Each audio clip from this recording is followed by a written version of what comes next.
There is nothing wrong with your internet. Do not attempt to adjust your settings. We are controlling the podcast. We control the squealing and the screams. We can make your heart flutter, your eyes blur from tears, or sharpen your mind to crystal clarity.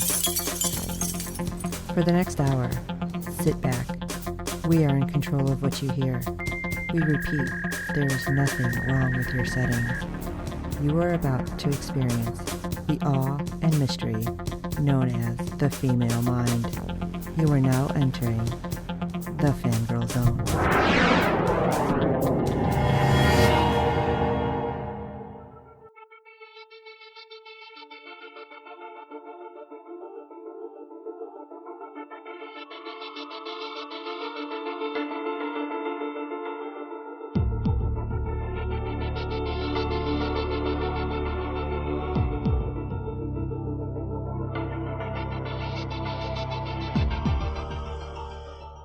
Welcome to Falling Pieces. I'm Terry.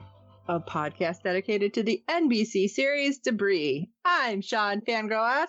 Exclusively on the Fangirl Zone. I'm Steve. Holy crap! Yeah. Mind blown. Answers? No. More questions. Tons of questions. This was Sean's episode then. Yeah. Yeah, it's like, I should have been just writing all my questions down, seriously. But I feel like we got a little bit of information based off of what I said about going online and watching it so you can hear what happens in the credits. Right. I feel like this show finally gave us some of that credit information. Yeah. So I was super excited about it, but I'm still like, what happened? Mm-hmm. Yeah. Very cool. And an awesome cameo that none of us were expecting, I think. I don't think anybody I will was. say, as far as I know, nobody got screeners for this. No. Yeah. Press-wise, and I think that's 100% the reason, because I don't think anybody would have been able to keep that under wraps. No. I mean, I was like bouncing in my seat because I was like, I can't believe he's on here. I know. I was like, whoa! It was a squee moment. Yeah. It was. It was a squee. This squee heard around the world. I was a squee boy. I was a teenage squee boy. Oh my gosh, that's a whole nother genre. That's a whole other podcast there. Steve, we got some ratings. Yes, we do. Episode 12 brought in 2.45 million viewers with a 0.37 rating in adults 18 to 49. And the preliminary numbers for the season finale brought in 2.48 million viewers with a 0.3 rating in adults 18 to 49. All right, riddle me this, riddle me that, bad man. So the next to the last episode gets 2.45 million, gets a 0.37 rating. Now the next one gets 30,000 more viewers, 2.48 million, but the rating is 0.30. Well, How do you get? I'll explain this one because I do have an explanation. Yeah, how do you get 30,000 more viewers, but your rating number goes down? How does that work? Well, the episode 12 ratings are actually almost all the ratings that I get from a website called Showbuzz Daily. Okay. And so they extend that 18 to 49 rating to 3 digits. Well, they had updated their website and it was down for a while. And then when it came back up, it was still only showing episode 12. It hadn't gotten past that 2 Mondays ago. Okay. So I had to go to Spoiler TV to get the episode 13 preliminary numbers. Okay. And they don't round to 3 digits on the 18 to 49 rating. They use 2 for every show. So yeah, it's probably a 0.37, just like the previous episode and almost every episode we've had this season. Yeah, it's got to be at least a 0.37 or 0.38, depending on how many viewers you get to knock up another notch. Well, and you also got to remember, it's also counting the total number of viewers that were watching TV that day, that night, right? Yep. Right. Yeah. That just when I saw big going on that night, because honestly, I don't know. No, Monday. Well, you've got hockey playoffs, you've got the NBA playoffs, so yeah, that could have affected it some, but no, I still think it's a 0.37. Got to be at least, yeah. Unless you need something like 50,000 or 100,000 to tick up the next 100th of a point. Yeah, it's got to be at least 3.7. Yeah, so. Okay. Well, that puts me a little more at ease. Okay. Good. Overall, though, the numbers are like, come on, people. It's like I said, falling pieces, not falling ratings anyway. Yes. Hopefully, Peacock is doing exactly the same numbers and Hulu's doing exactly the same numbers. And so we're really talking at about 7 million viewers and a 1.0 rating or something, a 1.1 rating. That would be nice. That would be enough to get us, definitely enough to get us another season. Yeah. Well, you know what else would be nice? If they told us about another season, one way or another. Well, they're not going to yet. Well, the reports are that I've seen that we should know something in June. So we'll see. It's so weird because we have other shows that haven't even had like their second season premiere yet. And they're like, oh, and we're signed for season 3. It's like, what? We need more seasons of this. Yeah. I don't know. Do you think the Squee Heard Around the World, Terry, might get us another season? Now that people know who our final guest was, so to speak, on the show? Well, it depends how quickly they go to watch it. If they're starting to count the Live +3 and Live +7s, there's a chance that, that could uptick the ratings for the last episode. Then again, even if it does that, is NBC going to say that's enough of an uptick at the tail end? Right. That's the other thing.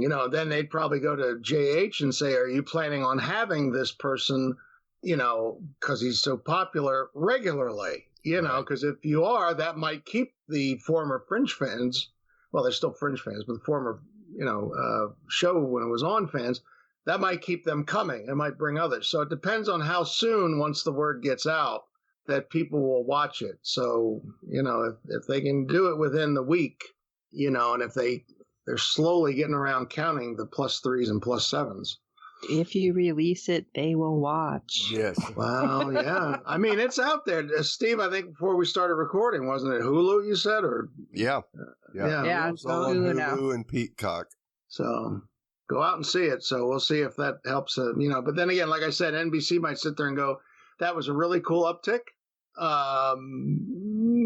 Is that enough? And they might leave it sitting on the fence for a while. We may not know in June, one way or another. That's still very possible. That's the only thing, So we'll have to see. They kill me with that when the shows do it. It's like, I know. But, the ratings are what they've been. So NBC is going to sit there and twiddle their thumbs for a little while, I think. So hopefully June we'll know. That would be nice. Yeah. Well, let's talk about the actual, I'm going to say season 1 finale, because I'm hoping for the season 2 at least.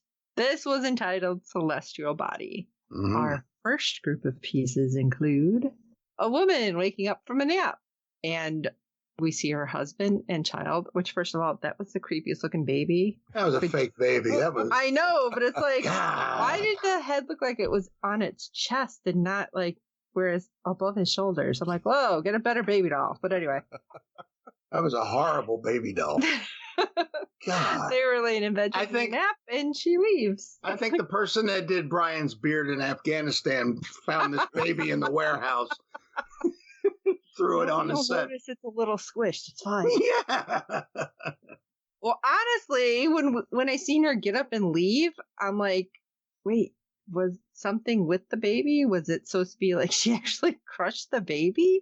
Like, I was seriously wondering if it was something like that. But then she just arrives at a quarry, gets out, and you see all these cars. All of them have their door open because all you hear is the, pinging sound from the door. And all I kept thinking is, all those batteries are going to be dead really soon. Mm-hmm. Yeah. But she walks up to the top. And of course, I'm tweeting out because I'm a jerk. I'm like, oh, this is the worst flash mob ever. They're all in a trance, just staring in the same direction. And suddenly they get very sad. I'm like, okay, not the kind of flash mob I think anybody wants. But yeah. Nope. And next thing we know, Maddox calls Brian and Finola and tells them that Ash, who apparently is riddled with debris, has escaped. And it's like, well, how? And I love how he just so calmly says, well, he killed a guard and then he shocked himself with the defibrillator and then just transported. It's like, is this normal? I mean, seriously, the way he says it, like, oh yeah, okay, let me just explain it really quick since you don't get it. But it's like, what? Seriously, dude, this is not like everyday occurrence. Well, it could be like we did on Fringe, like as time went on, Walter would start describing stuff that not even people outside the team, let alone the team itself, would sit there and go, what? Yeah. You're just saying that. So could you say that again or give us a little more detail? So could be that. Could be we're still in this alternate, not yet back where it should be reality. We get a hint of something along those lines later. Mm-hmm. Maybe he was shocked and it was like, I don't know how else to say this. Maybe he was waiting for his order from the Chinese restaurant to come and he was distracted. He was hungry. Yeah. He should have a Snickers. He was hangry. That's what it was. He was hangry. And when they get off the phone with him, Finola is just, well, she's a little angry. She's like, as long as Influx is out there, my dad will never be safe. Yeah, well, we'll get to that. But at this point, it's like, okay, yeah, they must be coming for him, right? You would think, seeing that they had him to find that map piece, so... Sure. You would think that they would be coming for him. Yep. And we get to go to George near the antenna, right? And he's looking through some binoculars. I'm like, is he trying to see how far away they are so he can hurry up and get his stuff? What's going on? No, he sees a weird Sandman kind of creature, kind of like out of Sandman, out as like Spider-Man. I thought it looked like a weird creature made of bees. Yeah, kind of drawn like that too. Yeah, I was like, bee suit. That's hardcore. I think I'll stay away, thanks. But and just big and bulky, and I couldn't figure it out. And I will tell you, and I'm skipping to the end, all the way to the end. I'm like, I still don't know what the heck this is. I'm like, next thing you know, the Tooth Child's going to show up, okay? Because it was just weird. I was freaking out. I got like one that word was something for of a you, nightmare. Sean. What's that? Ming. Uh-oh. What? Yep. I That just would be a about good guarantee presumption. you it's Ming. That'd be a good presumption. Yep. No. Yeah. Yes. Well, think about, and Brian finally tells more details to Finola, but think about who Brian mentions based on the guest appearances, one line to him about what happened to him and some other people at another debris event, and how we've seen one of those other people earlier in the season. So I think Steve is spot on that's who that is. I'm trying to be as ambiguous as I can. Yeah, I know. Okay, I am sitting here literally with my mouth open. I'm like, Sean has questions. What a shot. Must be an episode of Falling Pieces. Holy moly. But all right, well, let's move on because I will sit here and think about this all day going, And see, I was expecting it wasn't defined. It kind of looked like I thought he was going to see, like when he turned the antenna on a couple episodes ago, that he would just see that mist in the distance, like he saw what looked like a mist. Right. Yeah. And then all of a sudden here comes, Sandy B Man, and yeah. It's so weird. Now that I have to watch this again now. I'm kind of like the early days of computer graphics. Right. Yes. Yeah. You know what? Going old school makes it creepier. It's Peter Pixel coming down the street. Wait, it gets better. We have George in his aluminum foil Superman clothes come out. He's like, okay, let's go, chop, chop. I love when he's like, come on, let's get in the car, let's go. I'm like, okay. I love how Brian and Finola, though, are looking like, you see this, right? Like looking at each other like, I'm not crazy. he is, right? That's what's happening. Because he's just like, we have to leave. And he kept looking back. And when you kept seeing him look back, right at that point, I would have just been like, all right, get in the car. Oh, you know, something's up. Oh, yeah. The foil cape was a little weird, but you know what? Let's go because he's creeping me out now, too. Yeah, I love the way he used the radiation from the antennas as his excuse for having it on. I know. No. Yeah. Wait, doesn't Finola call him on that, too? Yeah, I think she says something about it, yeah. And he tries to explain it away, and then he's like busy getting into the car. Like, we have to leave. We have to leave. I love Brian's Sandman's coming. Yeah, I love Brian's side eye because both of them are like completely befuddled by George, and Brian is kind of giving him the side eye, like, "Yo, this is not right." I will tell you, I noticed a huge change by, well, not even the end of the episode, about midway through with Brian. Like, he has changed so much since episode 1. Yeah. And so I'm glad we actually had a character kind of grow and have a decent arc and not just be the same, I'm not going to trust anybody. You're not my partner kind of thing. But that's like a whole different story. So let me go back to the quarry where we end up with all the people. And apparently a whole lot more people have arrived. Yeah. And they're facing east. I don't know how they figured that out that quickly, but yeah, good for you. They're all waving at me. Hello. No, they're all looking Brian for the debris. Yeah, but nobody's moving. Right. Yeah, they aren't looking for it. They're just looking towards it. Oh, okay. Mm-hmm. Brian's like, oh, guys, we're not wearing protective suits. And I love George's like, oh, it's too late for that. What? Yeah. I can see Brian going, but maybe I wanted to have kids, you know? Maybe I needed something. Hello. And George was kind of getting squirrely. Yep.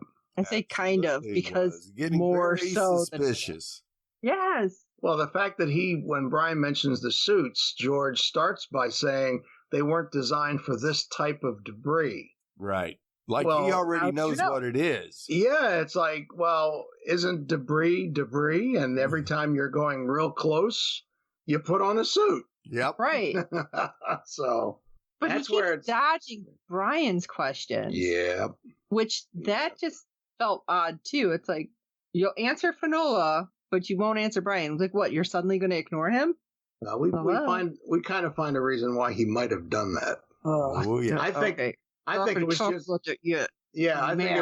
I think it was just generally squirrely, but I think we may have a reason later. Yeah. Then we get really weird stuff. I know, strange and falling pieces. Things got weird. But coming back to what the guys said, I think both of you said it like first episode that it seems to be very emotional driven. Mm-hmm. We have the crowd start laughing and then stop and then start angrily screaming, almost like it was a bad call at a game. Right. Maybe they were watching the hockey finals. I don't know. Reminded me of some of my ex-girlfriends. Or the St. Louis Blue fans right now. With that call. Well, you want to talk about that? Yeah. And then it just stops abruptly. And I love Brian's like, what is happening? And George, it's beautiful. Yeah, we definitely have different ideas of beautiful because this was creeping me out. I don't know. Yeah, and George was just enjoying it. And that just seemed so weird that it's emotional convergence. And he's laughing with them and just checking them all out. And it's just like, where's the scientist? Yeah, I know. Even Sean had sent a message to us on Facebook about, I'm not going to get the right wording, but basically this isn't the same George. Right. This is like another version of George again. And it is. I mean, he's dressed like the George we've seen, in our supposed regular time, but this isn't, George V version 1. Right. That's what made me start thinking, because we see Brian and Finola checking the cars for licenses and identifications and stuff. And Finola talking about how the crowd's affected, but they're not.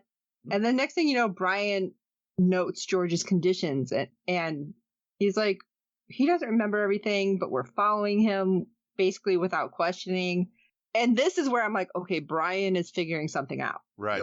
Because like you said, this is a totally different George than what we've seen. I can't say episode 1, but just the first episode he'd been in. Right. Where he was saved. And I'm like, okay, what's happening? What does Brian have something? Or is it kind of like that back of your mind? You're like, something isn't quite right. I mean, the George that we would know would probably, like Finola and Brian were, when they're having these emotional things and then they stop, and another emotional thing and they stop. He'd be kind of, maybe one eyebrow raised and kind of like, isn't that interesting? Or, how is that happening? Kind of a thing. He wouldn't be standing there going, it's beautiful. Because even when we seen Icarus and he was talking about in the two different episodes how he was helping and kind of not helping, but it was a whole different person than what's going on now. Yeah. And again, I will get mad very soon. Don't worry. Strap yourself in, gang. George, using his weird little suitcase device, he found the piece of debris, which hindsight, I feel like he kind of knew where it was. Yeah. Oh, yeah, absolutely. Yeah. I mean, what was it? Last episode, they said, or 2 episodes ago, and I think it was the last one, some of the guy from Influx who picked up Ash, right, was saying another piece was found in Virginia, and that's where the quarry was, in Virginia. And it's like, yeah, they knew where it was there. And then I think later on that episode or this one, they know that George is going there for it. So, oh yeah, he knew it was there. He figured it out. That's how he, a couple episodes ago or whatever it was, he got the machine or all the stuff to work properly. And he says to Finola on the phone 1 or 2 episodes ago, I found the other piece. Right. And it's in Virginia, and it's like, wow. And that's where they say, the guy tells Ash, that George has found the other piece. He goes, he's a very smart man. Yeah. Or he's a genius or something like that. And it's like, yeah. So George knew it was there. He just had to see specifically where, but he knew it was there. Sure. I was thinking that he kind of knew the specifics like the whole time. Yep. But I guess we'll have a little bit more information when we get into our next set of pieces. But before we get there, let's go talk to Julia, Maddox's wife, who, by the way, if you don't know, we did interview her. Check out the interview. She's awesome. Yes. But she was teaching their son, Dario, his name, which, by the way, she did tell us, spoiler, from our interview, that Christian Rose, who plays Dario, this is his first acting gig. Yeah. Yeah. Which I'm like, oh, well, he's totally killing it right now. Well, he's getting a break because he doesn't have to memorize a lot of lines. Oh, that's true. But I mean, you have to express a lot. I wish I could have a gig where I would. Yeah. I wish I could have a gig where I didn't have to memorize hardly anything. That would be sweet. All the memories I've had to do when I did plays, learning whole scripts and stuff. Oh, I'd love a role like that. Yeah, but still, he is super expressive. Yeah, he is. He's without being super expressive, which it sounds weird, but yeah, like you said, it's just his eyes. That's all he's been. Yeah. The few times we've seen him. Yeah, which I think was great. Yeah, but we also see Linda coming back from a shopping trip. So I'm assuming that this woman, Linda, is like somebody who helps out the family here and there, does stuff that Julia's not able to, so she can take care of their son Dario. Mm-hmm. And this is where I thought was weird, because I felt like things felt a little out of sync, because next thing you know, we see Julia go up to her bedroom and she's like looking at the pill bottles. And I was like, no. Yeah, exactly. No, what are you doing? Because later we see her again downstairs. I'm like, okay, did she go up and downstairs a couple times, or did just things didn't quite seem in sync to me? Well, you also got to remember, we've seen an episode where she met with the divorce lawyer, and Maddox found her. Yeah. Then we go to another reality where she just leaves the divorce papers on the table. Yep. And now she's at home with her son. Oh my gosh, I didn't even put that together. Yeah. That Well, it's not that even means necessarily the same reality where she had left the papers. Exactly. That's why it would seem out of sync. Absolutely. Yes. Okay. Sure. Now my brain is going to explode. Yeah, Thank you. Absolutely. I mean, you could make the argument, and I'm not going to go with it, but I'm just saying you could make the argument, that she's so distraught, she meets with the lawyer, then she leaves the papers, and then because her being so distraught overwhelms her, even having had the divorce papers left for Craig, that seeing Dario again for the umpteenth millionth time in that state, she might have decided divorce isn't going to solve how I feel. And you can see that emotionally it wouldn't. It would just, when she met Maddox outside the restaurant there and she's telling him, I can't take it. And then we get that glimpse that the accident was my fault. Right. And I basically got out of it okay. And look what happened to our son. Well, you could draw kind of a straight line, but I don't go with that. That's why I think it really was out of sync because, like you said, Steve, that, we went from this and this. Now we're over here. Right. Yeah. We keep changing realities every single episode. It certainly does seem like it. So that, Sean, is another answer to a question you may not have even known you had. Right.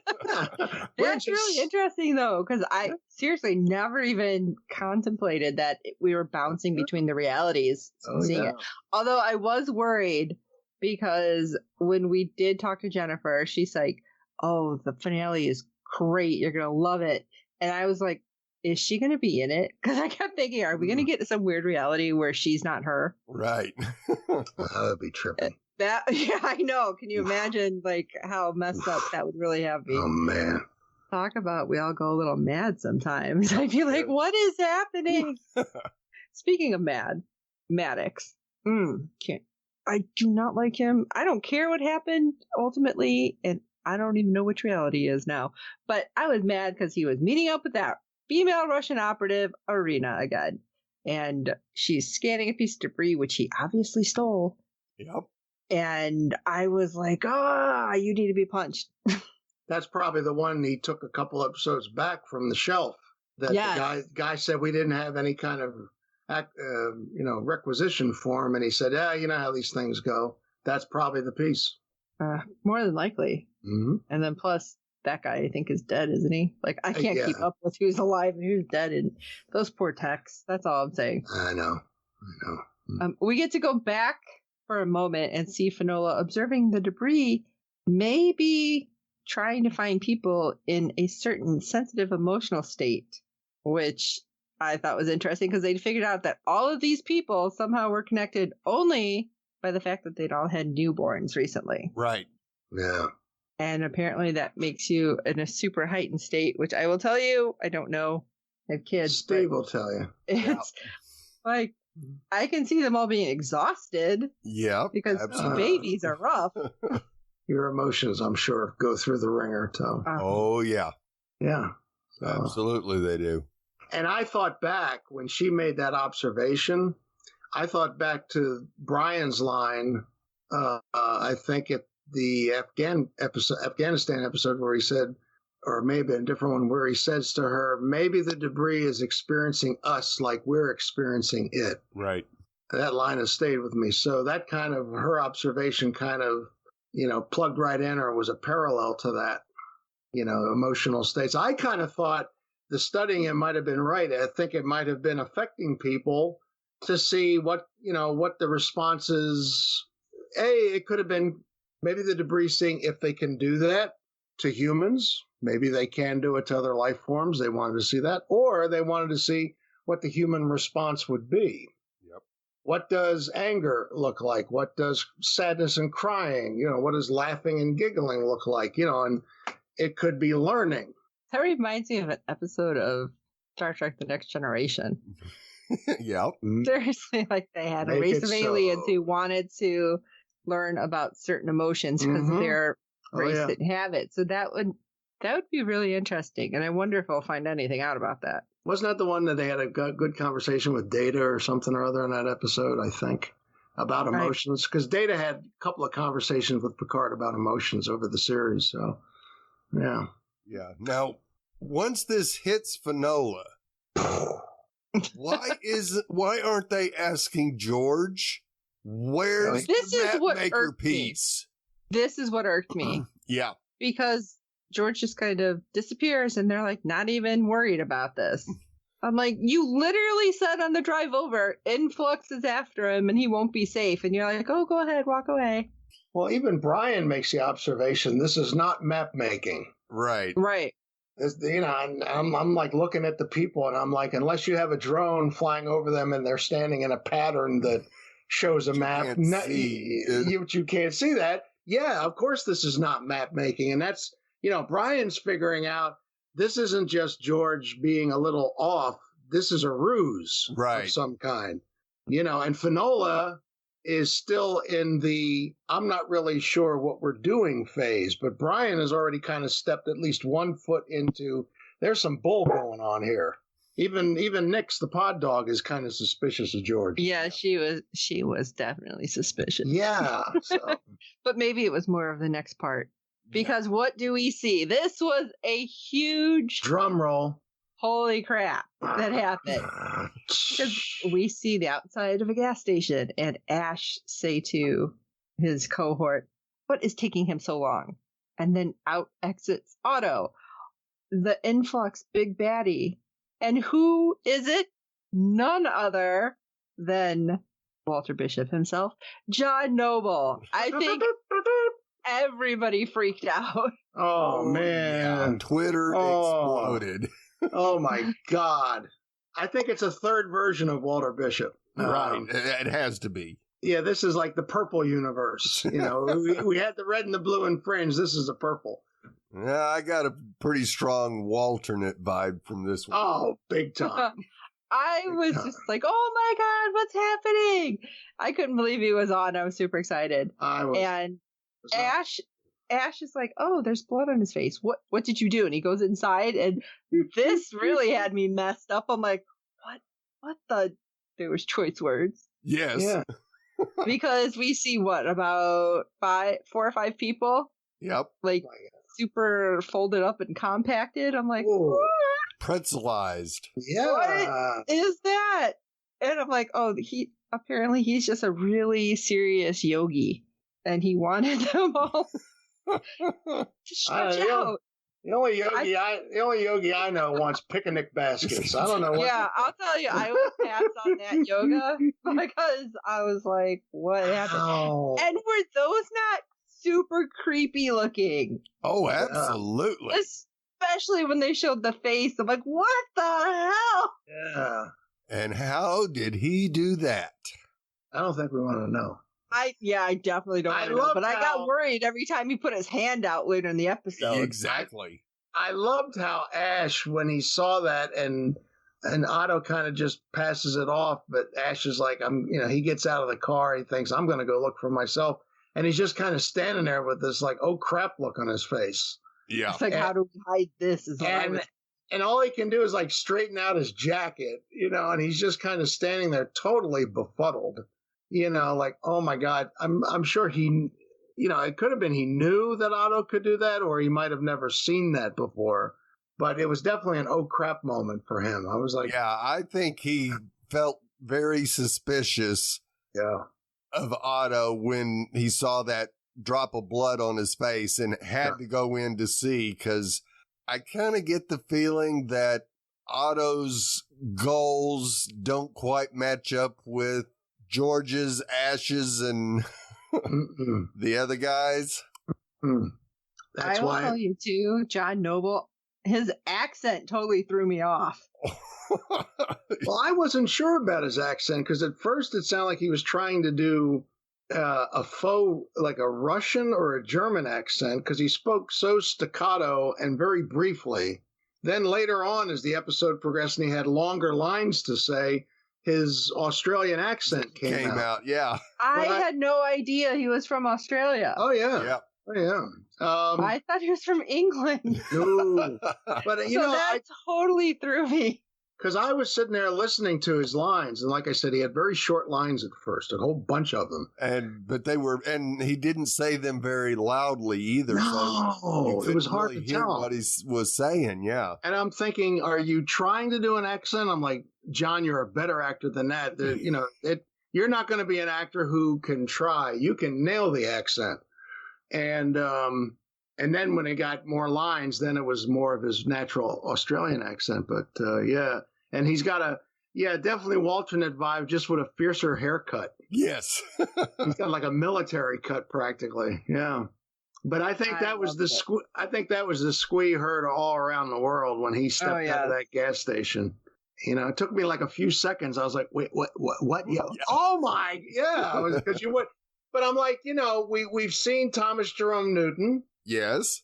And that's what I thought the drop of blood that Ash was touching was something that he had fixed his face like Brill did. Right. Several episodes ago. We had Thomas Jerome Newton, we had one or two others. So, but I still don't think any of us would have said one of the three main characters of Fringe is going to show up on this show. Right. I don't think we would have seen Season like Tom. 2, I need Anna Torv. Yeah. Oh, please. Oh. Please, I want to see Anna Torv. That would be so great. Yeah, I think that was the squee heard around the world. It was like, oh my God. So we'll move on to our next group of pieces as Brian notifies them that he will get the NUs to disarm the piece of debris. And Jordan says, yeah, I'll see if I can recalibrate them. Oh, crap. Yeah. Oh, crap. Sorry, little pollen. Sorry. Oh, crap. Oh, I'm sorry. It's that time of year. Cut back to Maddox, who tells Irina that he can't let her go with the case that he brought. You gonna kill her right there? I know, but there's another door you can go through. I'm like, what does that mean? Exactly. Is he trying to use debris on her? Yes. Literally? I think so. I truly do, as he's planning on making her go through a piece of debris. The one that he slides the chair through? Yep. But that might end up bringing her right back. Other reality one. Yeah. Yeah. That could be too. Yeah. Oh my gosh, now there's more questions. I know. George tells Finola that the NUs were a distraction to get time alone with her. Uh-oh. Yes, this can't be good. Nope. No. And he wants her to try to move the piece. And she looks at him like, are you nuts? How about we don't touch the thing that, could kill us? Yeah. We're not supposed to. Fortunately, we haven't been affected yet. Touching That's it might. the big word. Exactly. George says it won't hurt them, and he touches it. Mm. And a little more prodding and a little more prodding, and finally Finola touches it. Not good. Nope. She seems to have some kind of a realization, but it's very brief, so we don't know. I think maybe she was a realization, or maybe she was just surprised she touched it and nothing happened to her. Right. That could have been it too. Oh, that would make sense. Like she's expecting something horrible. Yeah. Which it very well still could be. Mm. No, really? Yeah. He tells her that the piece now weighs the same as a large building because of its psychic connection to the crowd, and it can't be moved. So, of course, the only way to be able to move it is to break the connection. Unfortunately, there's a drawback. Uh-oh. The memories of everyone in the crowd will be wiped completely as a result. Oh, crap. And you kind of go, this is really sucky. I was like, how can you know that? Exactly. Yeah. Exactly. That's when, I definitely started looking at George totally different because his whole demeanor changed. Yeah. Oh, yeah. And isn't it interesting, and we'll get into this when the actual big thing goes on, that happens, that Otto turns on. But isn't it interesting that when we were having those resets during the 2 Icarus episodes, that except for Brian, who seemed to have some thread of remembrance going through all the reiterations. Right. And then Finola kind of did too.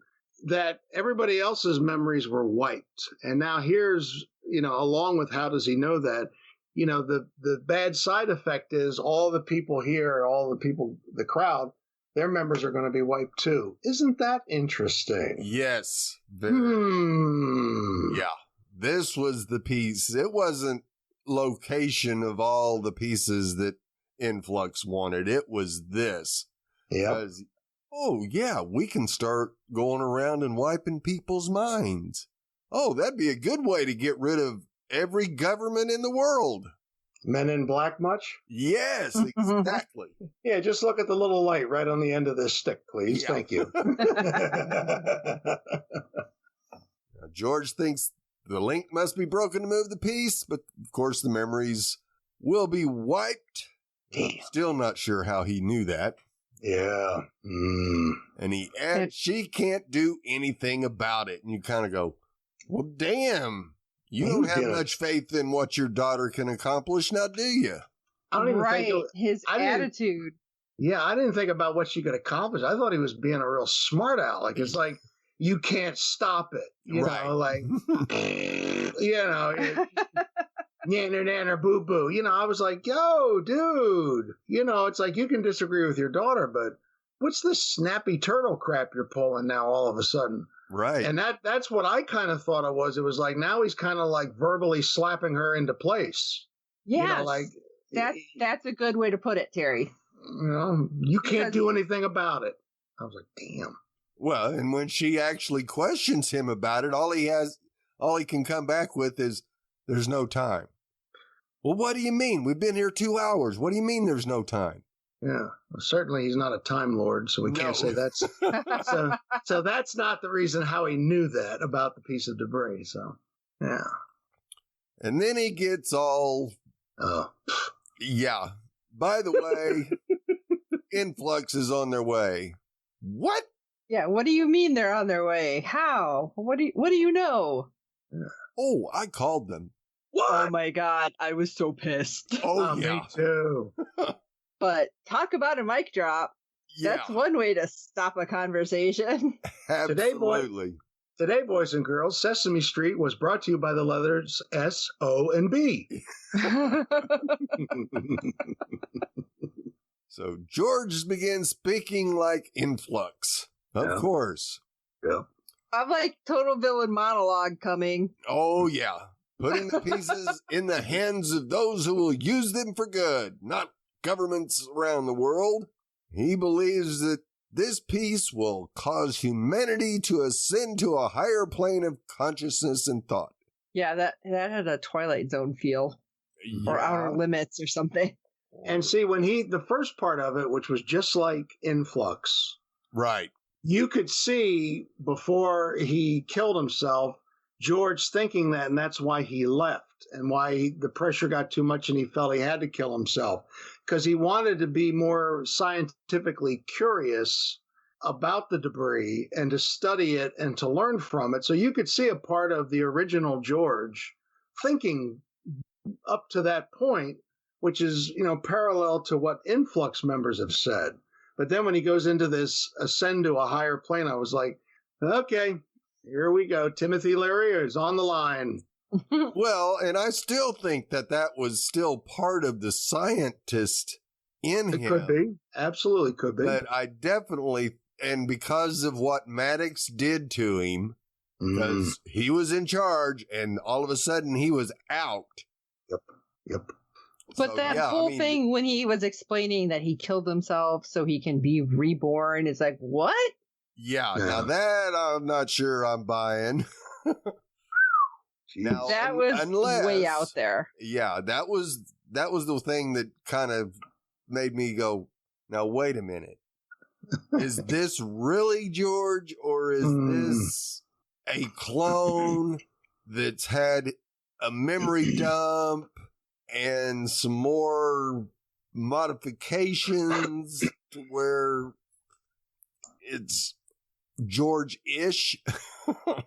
Yeah, because it just got weirder when she's trying to be like, well, you remember me finding you? No, I knew you were coming. You just came too early. What do you mean? Yes. What does that mean? Exactly. And see, that reminded me back to the, I think it was the first of the 2 Icarus episodes where everything was bleeding together so much that the one assistant to Finola was saying, call your dad. She says, well, he died. Right. I can't call him. He's like, oh my God, I just talked to him yesterday. And that's when all the different realities were starting to collapse in on themselves. And I thought this was kind of the same thing. Don't you remember? Tell me, she's like really adamant. Tell me you remember that I came and found you, which is what we saw on the show. And he's like, no, I killed myself so I could have a rebirth. And then out of nowhere, hungry, and I decided, and I decided to eat the mushrooms, and I'm reborn now. Yeah. So, out of nowhere, Otto and the Influxers appear. And you go, I got all the hits. What the hell? I'm trying to figure out how they got past Brian. Exactly. And how long has this been going on that Brian isn't like, something's not quite right? Right. Yeah, they've been away for way too long. I don't think I would, seeing that he was already getting suspicious of George, there's no way he would have let them spend that much time together. No. But I guess, George is figuring, Brian's going to be investigating all the people in the crowd. And you figure that could end up keeping Brian busy because more people keep coming. Right.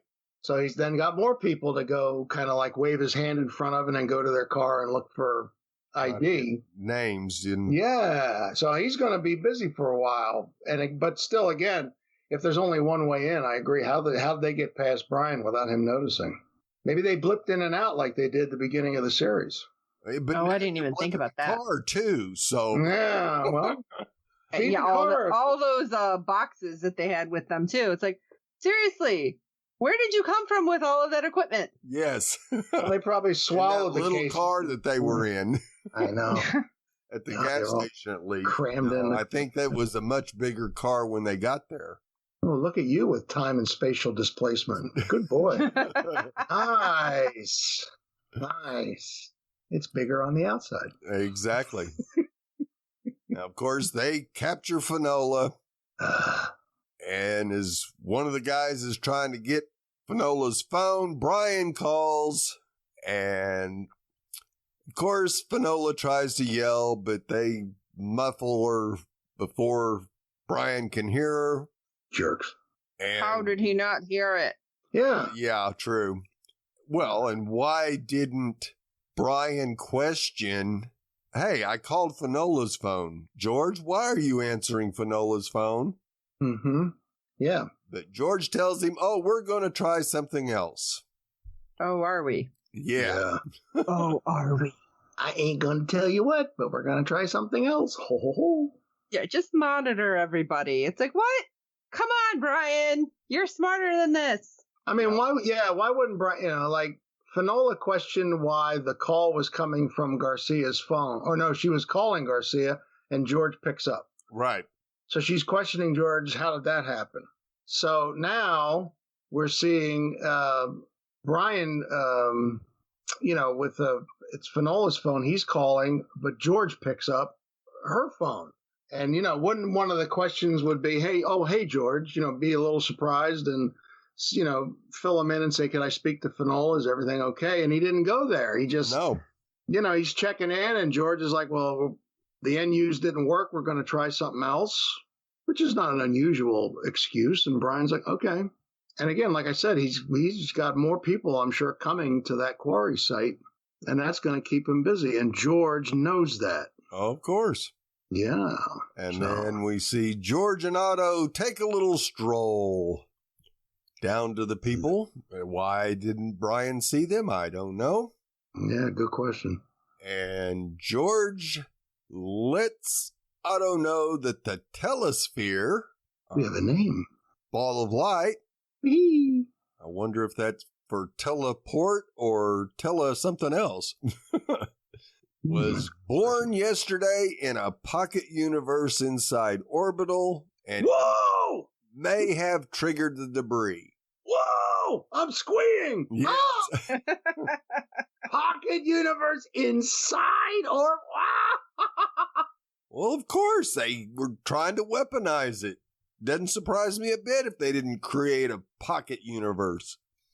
And George just doesn't know where it is and hasn't seen any reports of it. Interesting. So, was he able to track it at all? No, apparently not. Because originally, because I couldn't remember if he said he was able to see anything. No, I think it was just because of what Fanola told him. Oh, okay. And that device before he left the building was to track the piece of debris, right? But not to track a pocket universe. But when he said that, I was like, "Oh, now we're getting weirder inside weird." Right. Now we've got at least one pocket universe. Cup of soup. Yeah. Yeah. Exactly. Yeah. At least one pocket universe inside this whatever number reality that we're in. Whatever reboot we're in. So, right. Oh boy, my legs are like shaking right now. I'm all excited. So Otto and the Influxers start setting up their own equipment, and Otto mentions this should be quick. He seemed really happy with how he explained what was going to happen too. Oh yeah, yep. And just kill him immediately. Probably a brain hemorrhage. And I'm like, what is with that smile? Yes. I was like, oh my God. Alternate all over again. Oh, it had such a creepy vibe. Yes, it did. Oof. And we get a little piece of George again, who says, no, we can't do that. Do it slowly. So they'll only lose their memories. What was it, I think? Kind of mad. Like, ugh. I want his death and destruction. Yeah. I think George called it like wean them off the bottle or something. You're right. Yeah. Yeah. And you think about it, all these people have a significant other and a young child. Mm-hmm. Having their memories wiped might actually turn out worse for their family than killing them. Oh, yeah, especially because they all had new babies. Right. And if you don't remember any of that, are you going to believe this person that says, oh, I'm your husband or I'm your wife and here's our child? No. That'd be like anybody with amnesia. Yeah, they don't. No, you're not. Yes, I am. No, you're not. Yeah, so. I don't know you. Right. Yeah, that would. Yeah, I think personally I might choose losing somebody over having their memories wiped. It might be it'd be horrible to have a loss, but it's horrible to have them and lose them at the same time. Yeah. Well, it'd be like somebody even with Alzheimer's. They're there. Exactly. They're there. You can be physically standing or sitting right next to them, but that person is not there. No. Yeah. So I see what you're saying. Yeah. Yep. And so they force Fanola to take a capsule to protect themselves from the mind wipe. Oh, I love this because George is like, I'm not going to lose you again. Right. Excuse me? You were the one who did what you did. It wasn't Fanola. Exactly. But immediately I'm like, wait a minute. What about Brian? And Twitter was freaking out. Yes. I will tell you that. Collateral damage, no big deal. Yeah. What? He'll just have to be a sacrifice. What? I was so mad. And I was like, just incredibly mad at so many characters at this moment. So Otto drops his goggles down over his eyes and turns the device on. And we see an electronic pulse shooting out, and we see Brian see it. And you kind of go, oh, crap. Yeah, here it comes. And it passes through the crowd, and everyone collapses.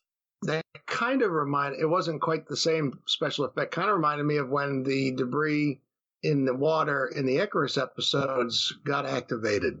You kind of saw a different kind of like pulse go out. Right, yes. And then the camera would show like a reset of the scene. So, but this one was actually like physically going through people. This was the only difference, but yeah. And as soon as Brian collapsed, I was like, oh crap, and I completely, in just that shorter period of time, I completely forgot, they were going to like have their memories wiped. And when I see the whole crowd, including Brian, collapse to the ground, I was like, Otto went and turned that knob a little extra. Yeah. Turned it to full power. I'm not letting George tell me what to do. I'm going to hit this sucker, and damn. He had like a big NU. Yes. My NU is bigger than your NU. Almost reminded me of the capsules from Fringe. Right. Even though I just kept thinking licorice. I'm like, I wouldn't want to take that either because it looked like a piece of black licorice. Right. Yeah, I don't know what that was. It was creepy. Well, it looked a little bit more palatable than the things we saw them take to Blip. Those looked like little pieces of metal. Right. That they had to ingest. This looked like something you actually could at least swallow without your throat being ripped out.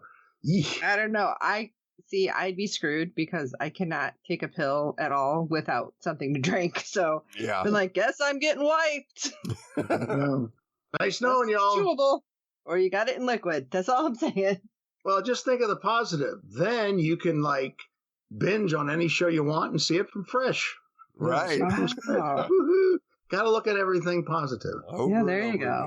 There you go. So, we go to our final piece of pieces of debris, and everyone in the crowd does come to, including Brian.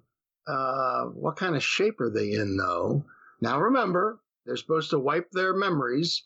Brian, again, like the Icarus episodes, he remembers enough to approach them where Influx is with his gun. He can't get his arm to raise it, but if his arm would work, he would raise his gun towards them. Yeah. So there's something going on in his head that still allows him to keep his memory. And I think Otto even mentions to him, how can you still remember anything? So he collapses right there in front of them, and Finola goes to comfort him. It was like, oh, crap, And then Otto asks him, how do you remember? And then looks at Brian, demanding, Brian look up at him. And goes through this speech and calls Brian the third man. This is something that I was very, cryptically addressing earlier in our show here. Right. And has done a great job in hiding his identity. I just kept saying, what? Yeah, what's up with that? Yeah, and again, Twitter. That was pretty much like about 5 minutes worth of Twitter. You scroll and you kept saying, what? What do you mean? What's the third man? What's going on? It's like, yeah, we were all on the same page of, huh? And I thought, was he the third man to actually face Otto, or was he a third man who belonged in Influx but wasn't in it anymore? What exactly did you mean, Mr. Meanie? And so Otto takes his hand out, like you said, Sean, about putting his hand out and forward. He does his hand over Brian's head and does some sort of number. And Brian gets this massive Tylenol ain't gonna do no good headache. Right. And so I had put down maybe he was manually wiping his memory. We didn't see enough of the episode long enough to see, but is that what he was doing? I kind of have a feeling that was what he was trying to do. Yeah, But he actually kind of, I think, didn't he say real smarmy, it was nice or a pleasure to meet you or something or other? Right, yeah. Yeah, yeah, it's real nice to meet you. Yeah, right. Drop dead too. Have a nice day.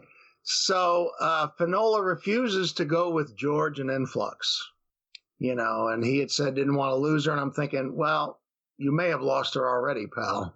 Just in this, like if we get a second season and if Finola is still like, well, my dad this and I'd be like, oh, please.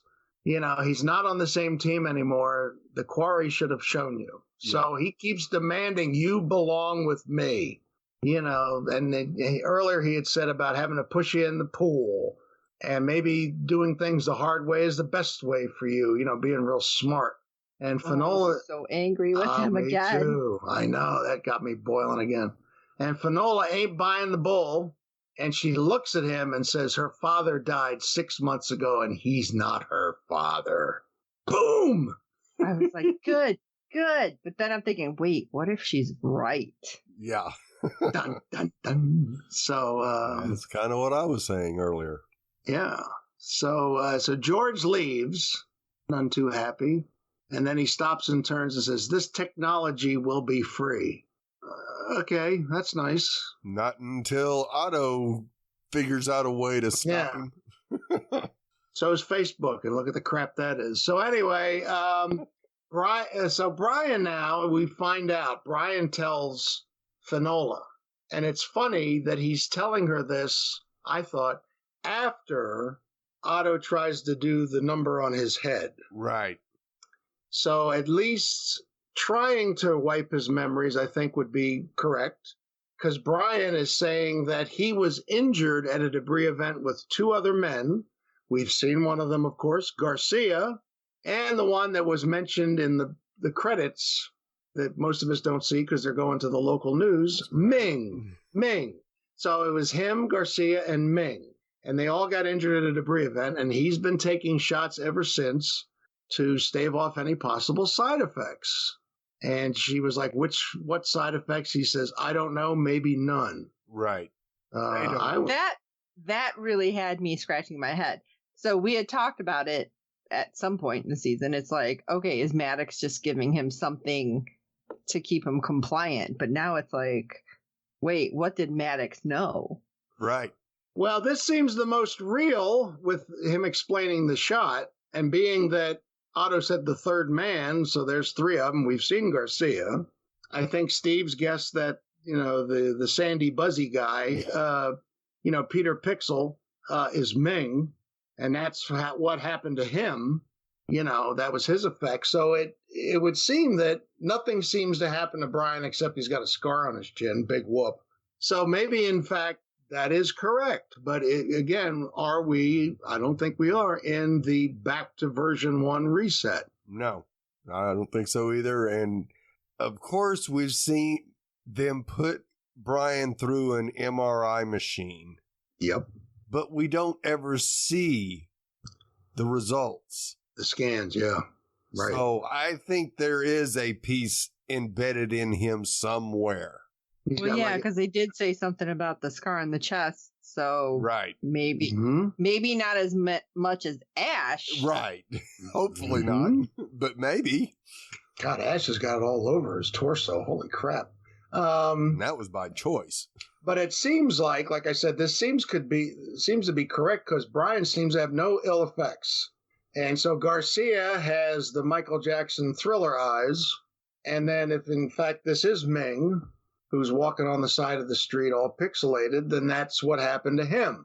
So that would make sense. But again, is this actually what's making sense, but still in a non-original reboot? That's the question within the question. So he also notes, and this I thought was really interesting, he said, this is the first time something's happened because of that debris event. And I wasn't quite sure, maybe you guys had a feel. I'm like, so what do you mean this happened from the debris event? Because Otto mentioned the third man, because he says, I don't know who that guy is. He doesn't recognize Otto. Right. So is that the reason you guys may have inferred that he's saying this is the first time it happened because of that debris event he got injured? Because that's what Otto said? Or something else that happened? The pulse that knocked everybody out? I think the reason that he survived the pulse or had a different reaction.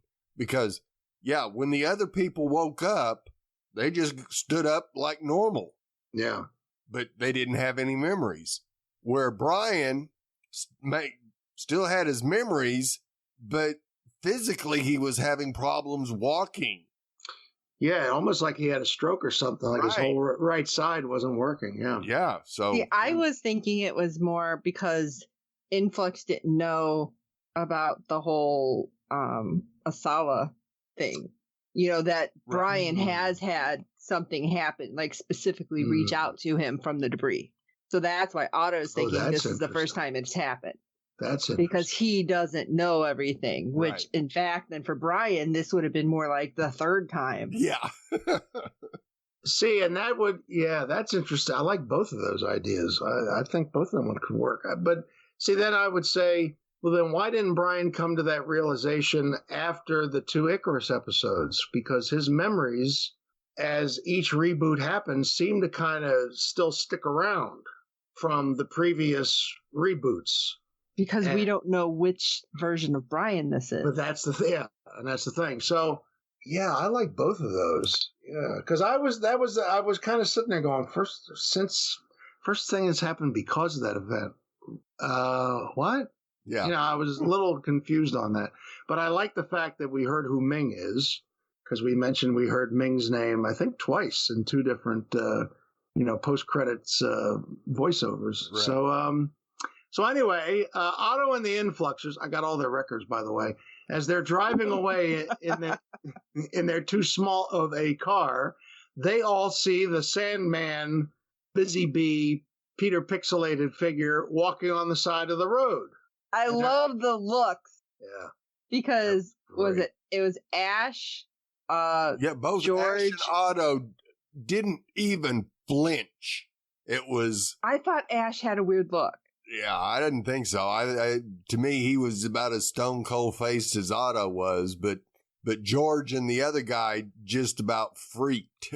Yes, I love the look, and then they kind of look at each other like, "You've seen that, right? That's not in my head, right?" Right. And Otto was just kind of smirking. Oh yeah. And I was like, "Oh my God, what does he know?" Well, and he's also a little. Go ahead. Yeah, I mean, this could also be another influx experiment gone wrong. Yeah, could be that. Yeah, if it's not Ming, it's definitely that an influx experiment gone wrong, because as soon as that car passes it, it turns around to follow him. So this thing is going after George. Yeah, when it turned around, there's definitely going after them for something. And since George was so freaked, right? That makes sense. That's the question. Was it going after George, which would make sense because of what Garcia, the little tension between them when they met from the past, or was he going after somebody else? Because remember, when they're driving through that road, that wasn't at leaving the antenna array, which is where George left from to go to the quarry. They're leaving the quarry area, right? And they're on that road. So in those voiceovers, I think the second one of the 2 where Ming is mentioned, I think they say, "Anybody seen Ming? Is there any sign of Ming?" Right. And I think there's a response of no. Right. I think so. Yeah. So could it be that he's just hanging around, walking along that road, maybe throughout the woods or whatever? Yeah. But I still like that. That's got to be Ming. I love that. I think that makes the most sense. So, especially with Otto saying the third man and Brian revealing that. I was still blown away that he revealed it after Otto did his head number on him. I thought that was interesting. Yeah. Why did Brian pick that moment? That was interesting. So Brian was injured, he says, with the 2 men, debris event, blah, blah, blah. When they see the Sandman figure, everybody's freaking out. The Sandman does turn around. And then after he turns around and starts going the direction the car was, he kind of phases out. He kind of disappears. So is he teleporting, or does the visual effect kind of come and go? There's a question. Oh. Yeah, I think he's kind of phasing in and out. That's what I think. Yeah. So Maddox comes home, and he sees Linda, the friend who went shopping, sitting on the stairs, and she said Julia didn't feel well, went upstairs to take a nap. So I guess she hung around, to be there for Dario in case something came up. And he goes upstairs to take a nap, and just the music they were playing underneath, I was like, oh no. And she slowly wakes up. And once she's woken up, she sits up and grabs Craig, and they embrace, and she's like, I almost did something I shouldn't have, I was so freaking out, and I'm like, no. Yeah. And as much as Maddox allows himself to show, you can see he's kind of like, oh my God, thank God I'm here. Because he doesn't wear a lot of stuff on his face, emotion-wise. He has a couple of times, but not a lot. So he asked her to come downstairs with him, and it turns out that Maddox has activated the piece of debris that he got from Arena, Couldn't have been the one that he took from the warehouse because he would have already used it. Right. And he's activated it next to Dario, and it's floating. And she nods to her to walk over to Dario, and Dario can speak. He says, "Mom." And she's just about losing it, bawling her eyes out, and just overcome. Yeah. What a moment. I was like, oh, he my lifted God. a 2-ton guilt brick off of her shoulders right then and there. Yep. I love how she's not even questioning all the weird stuff in the background. Didn't matter. Yeah. Yeah, like there's a mist, there's this floating piece Right. that she's never seen before. Doesn't matter. Yeah. Well, I mean, look at it this way. If you saw the mist in your room and you see a floating piece, that's going to be your focus. But when your husband nods and you go over to your son and your son speaks for the first time in years after an accident that you carry guilt for that was your fault, you're going to forget all that other stuff. Yeah. It's like, oh my God. And just the way she played that, I was like, oh. Yeah. So then, I'm just wondering if Maddox's superior, who we've seen early on in the season, is he going to want an inventory of all the pieces? And is there ever going to be a struggle about bringing that piece back? Just like in Fringe, where Walter's wife doesn't want Walter to take alternate Peter back once he cures him. Right. So is Julia going to have a big thing going on about, no, you can't take that piece? Right. Because look what it's done for my son. And the government's going to be like, I don't care. Yeah. They're going to be like, I don't care. We got bombs to make. We don't care about one kid. Right. Killing people is more important. So then we have our wonderfully creepy moment. Not as a big of a squee as John Noble's appearance, but still squee material. We go back to the Arizona desert, where we ended a couple episodes or so back. And the telesphere meets the man who was sitting on a blanket, the Native American gentleman. And he looks up at it and he says, "You've had a long journey. My name is Nakai." And he gets up, gets his blanket, and walks to a cave. The telesphere follows him. And he meets up with Brill, Thomas Jerome Newton, Mr. Multiple Faces himself. Yes. The one who's Roche. Yeah, the one who's supposed to be the trusted agent, according to I just lost her name in my head. Fenola's boss. Yeah. So he's hiding out in the cave. Isn't this interesting? I guess that's to keep the sun from ruining his new facial work. So I'm melting. So Brill mentions the piece of influx that they just took away from the quarry. And Nakai says, "It's time." Oh, really? What?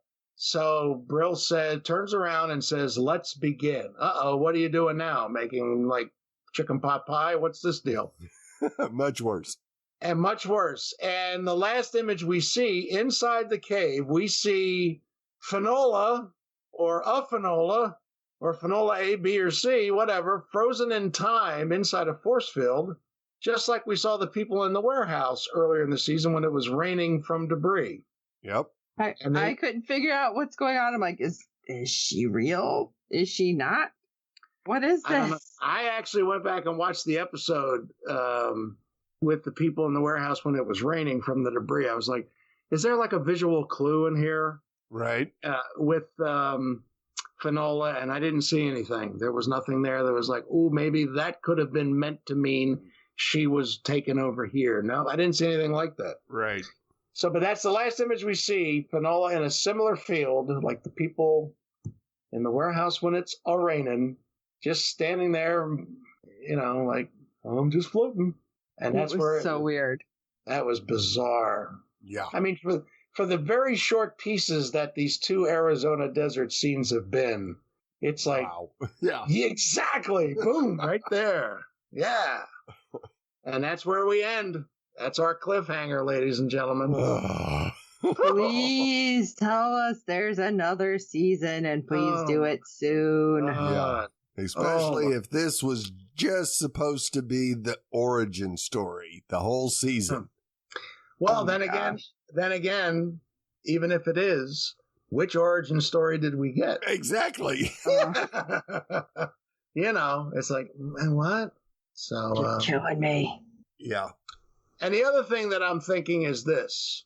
The last thought I had, just to kind of backtrack in the episode, when Otto sets off his supersized NU thing, this pulse machine, was the pill that he gave that's supposed to stave off the effects merely to keep all of the influxers from passing out? Or did it in fact retain their memories? I think they retained their memories. That's what I thought. That's now what that I you're thought. saying that, it's like, But I'm thinking, could it be something else? Yeah, it still. I mean, Fanola doesn't trust influx, and now her dad has shown himself in cahoots. Right. And at that point, if Fanola's got any wits about her, now she doesn't trust her dad either. Right. So if they're telling you, here's what this pill will do, this capsule or whatever, you going to buy it? Oh, hell no. So I know the thing was pointing out in a direction towards the crowd, kind of like the neuralizer in Men in Black. If you stand behind it and you got your sunglasses on, right. it doesn't affect you. Yeah. So, but I'm just thinking, was the pill to keep from your memory wipe, or was it so that you don't pass out? Right. Or, as I said on our Facebook Messenger when it was airing on TV, was that a reset? Yeah. Like we had in the Icarus episodes. Absolutely. And George had Fanola touch the debris. What did that do to her? maybe it's all a way create for him another to clone? track her. Yeah. Did it create the clone that we see in suspended animation? That might have been what had happened. Yep. Oh my gosh, stop That might have it. been what happened. Stop. And even Otto was saying in the car, he was kind of like, I forget his lines, but he was kind of putting down that Fanola wasn't going to cooperate or she wasn't going to come along or whatever. Right. Yeah. Anyway. It wouldn't have worked out with that girl. That's what it was. Yeah. Not And like so- they had room in the car. I'm just saying. Yeah. And Yeah. Where would they have put Fanola? yeah. In the trunk. Strap her to the roof. Or put her in the front of the car like that car commercial where the front hood ornament's singing with the guy driving. You could have her sing along with the radio. I've got the brains, you got the... Or yeah. just what it could also be one of the realities where, they were supposed to meet Brill to take George back to England. Yep. And Brill might have just kept Fanola for himself. That's what we were saying earlier in the season. Yep. There was an instance of that, yeah. But I mean, the thing is that why would Brill, earlier in the season, when he gives her that flash drive, the memory stick, saying Ferris knows more than she's telling you? He kind of drops that little seed in her ear. Right, yeah, don't trust before her. he zips off, yeah. Oh my gosh, stop it. No, I'm not going to stop it because this is good stuff. You're killing me. I can't eat a lasagna whenever the hell I want, so I'm going to chew into this. Bug off. Great. Now until they mention season 2, I'm going to be like, but what about this? And now this. I'm just going to be going down a rabbit hole. I guess it's time for some fanfic, people. Let's see it. I think her touching the debris could have created that clone. That could have been the point that happened. Yep. There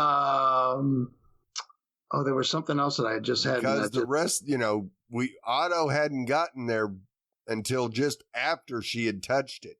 So Correct. There's no guarantee that the others knew that she had actually touched it. So if Brill's also working for Influx, maybe George is he knows that Otto's a very dangerous man and he's just making sure he's protecting, working two different angles here. Yeah, maybe he's seeing them as undesirable, but maybe a means to an end. Right. And they verbally have told him such a spiel that he's kind of like, I don't like these guys, but I'm going to go along with it. Because he kind of actually genuinely looked none too pleased when Otto in the car was like, well, she never would have worked out. Then, of course, his attention is quickly turned by who we think is Ming. Right. That whole look on his face changes real quick. But, it could be that he's, maybe not so much burning the candle at both ends, but, trying to, maybe he's seeing that the government who could be a partner is going to use it for the wrong reasons. He probably sees Finola as only one person, not strong enough to get all of the debris to be used for a purpose because she's only one person. And certainly CIA and MI6, extensions of two governments, aren't going to be any help. So maybe he sees the influx as that means to an end. Right. So could it be that he's going to like ride along with them in the figurative car for a while and then jump out? Yeah. When he thinks the time is right. But then, of course, you're still riding along with influx, though. That's right. And that's not. Brill being with Nakai could be something completely different altogether, too. Could that? Yeah. Could that be like a whole other faction? Yep. You know, because you got the governments. I mean, because George and even other people have said governments around the world. Because we were saying early on, at least the English and the Americans. Right. And the Russians and the Chinese. And then the Russians and the Chinese got in. Now the language is world governments are after debris and to use it for weapons. So we've gone beyond the big four that have been mentioned throughout the season, which makes sense. And so there's your one faction. You could say they're all different ones, but basically they're lumping them together. Then you've got influx.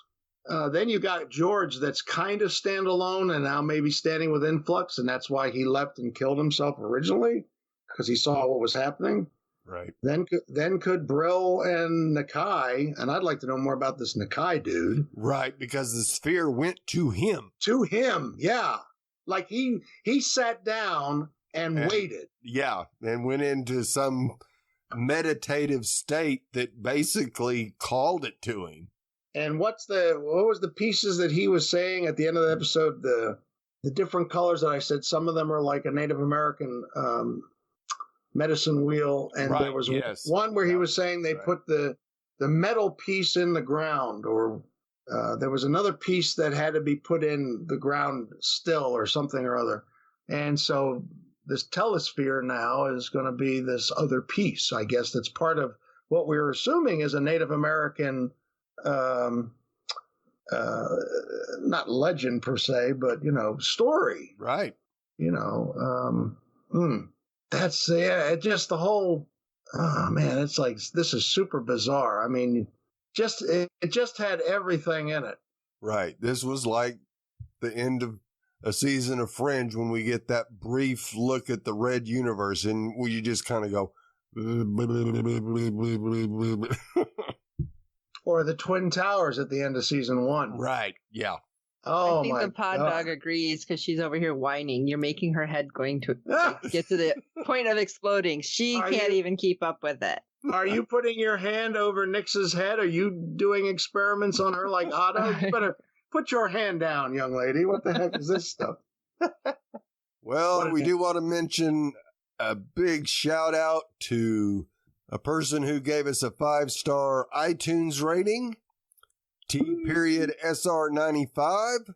I just wanted to thank you so much for reviewing Debris. I've been re-binging, and shows like yours give me an outlet. Thank you. Well, thank you for that. Thank you. 5-star review. Nice. Wow. And even though this is the finale, since you're listening to us, we totally want to hear your thoughts on this. And yes. Like, which rabbit hole are you going to go down, basically, because there's a lot of them for this episode. Yeah, we want to know how you feel about the episode, because you've heard our thoughts.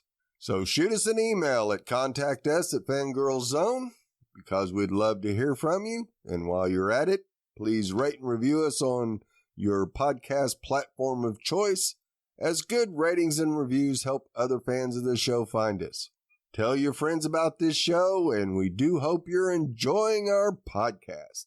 For this episode of Falling Pieces, I'm Sean Fangirl S with the pod dog Nix, and we say there's so many rabbit holes we have to go explore. And I'm Terry. Remember, never play cards with Otto, especially when you have to say, I'll fold. And I'm Steve. It would have never worked out with that girl, not in any iteration.